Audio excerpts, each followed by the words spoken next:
Tama yun. Meron pa ako isang tanong, bro. Di ba ang nagpapautang? Di ba ako? Akin, maraming ang utang eh. Kasi, kaaway mo pa. Yung sumutang sa'yo. Ayaw magbayad. May isa akin, hindi ko na sinihin. Para wala akong kaaway. Hindi naman wala na sa kanila. Kahit pira na rin eh.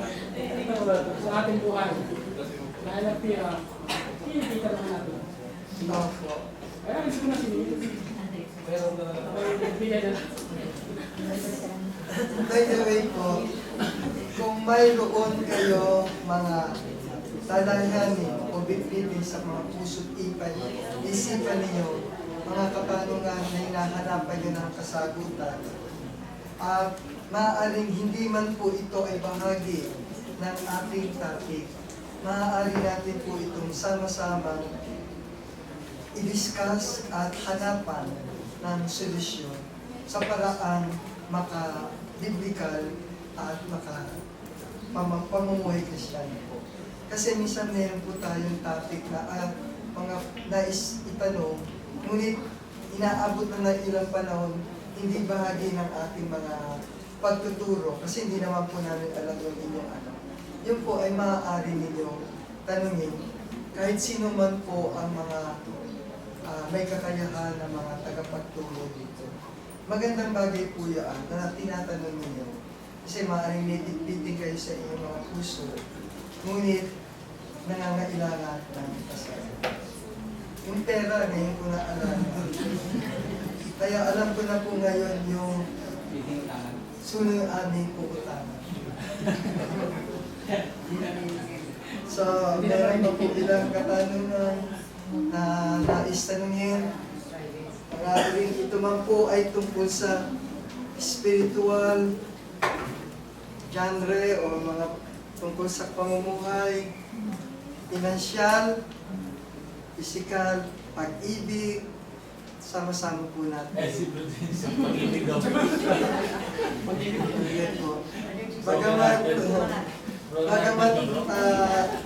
ilan po ang bilang natin, ako pa rin po ay naniniwala, ang kapayapaan, ang pag-ibig ng Panginoon ay nasa bawat isa sa atin.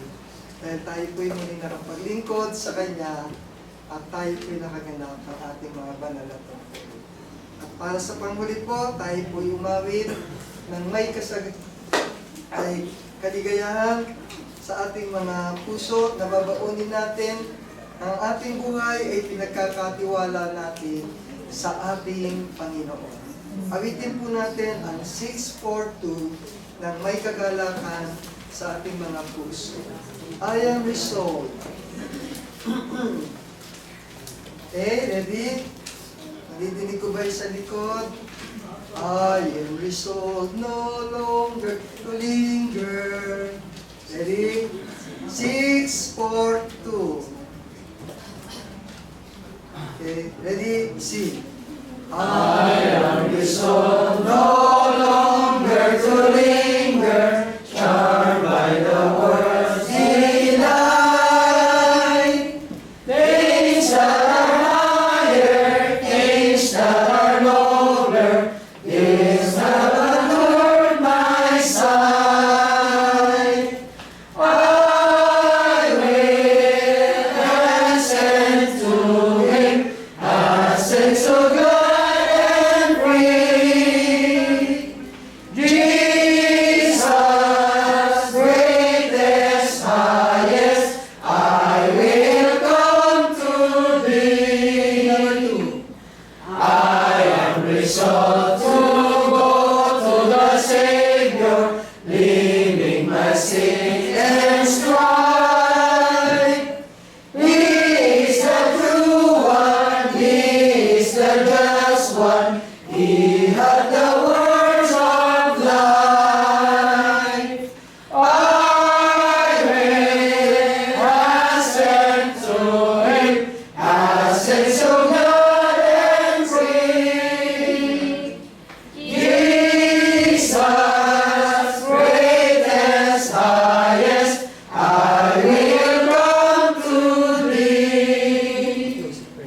I am resolved to follow the Savior, faithful and true each day.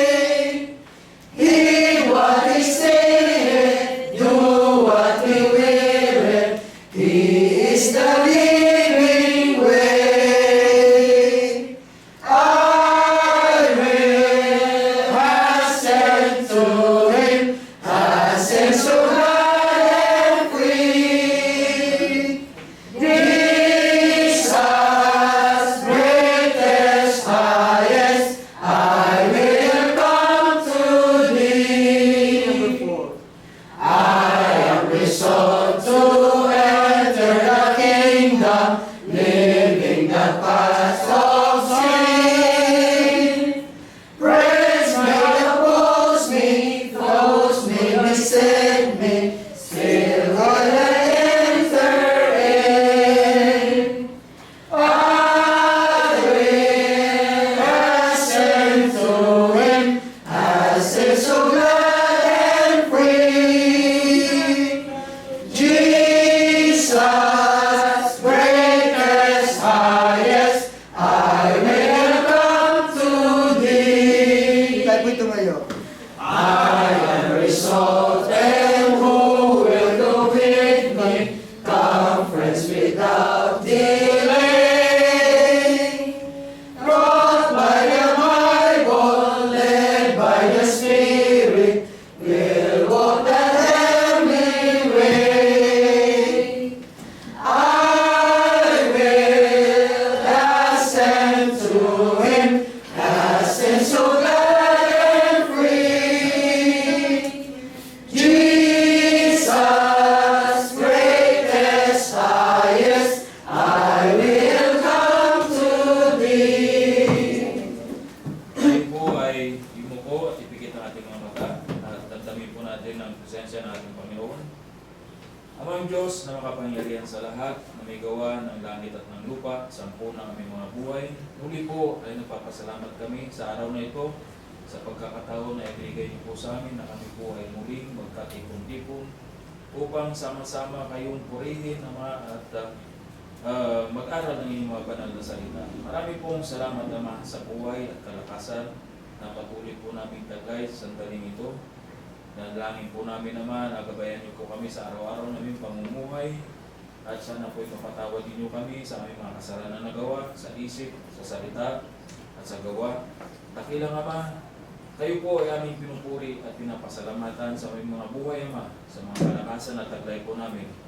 At sana po ay pagharian niyo po ang aming mga buhay, Ama, at ang inyong pong kalooban ang siya pong masunod at hindi po ang personal naming mga pangangailangan na mga kasanlibutang bagay, Ama. Dakilang Ama, dinadalangin din po namin ang aming mga kapatid na hindi po namin nakapiling sa araw na ito kung ano man po ang kanilang mga kadahilanan, kung sila po ay nasa banig ng karamdaman at may mga personal po silang mga problema pinagdadaanan. Dakilang Ama, pagkaloob niyo po ang kalutasan, Ama, sa kanilang mga problema, Ama. Dakilang Ama, dalangin po namin at tinataas sa inyo na sana po'y patuloy niyo pong palaguin naman ang inyong iglesia sa takong ito at ang mga kapatid po namin na nandalamig sa kanilang pananampalataya.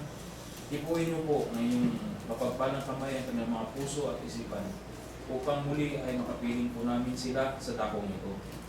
Dakilang Ama, dalangin din po namin na sana po'y ang paggabay niyo po sa aming mga buhay at pangangailangan ay patuloy po niyo yung pagkaloob sa amin.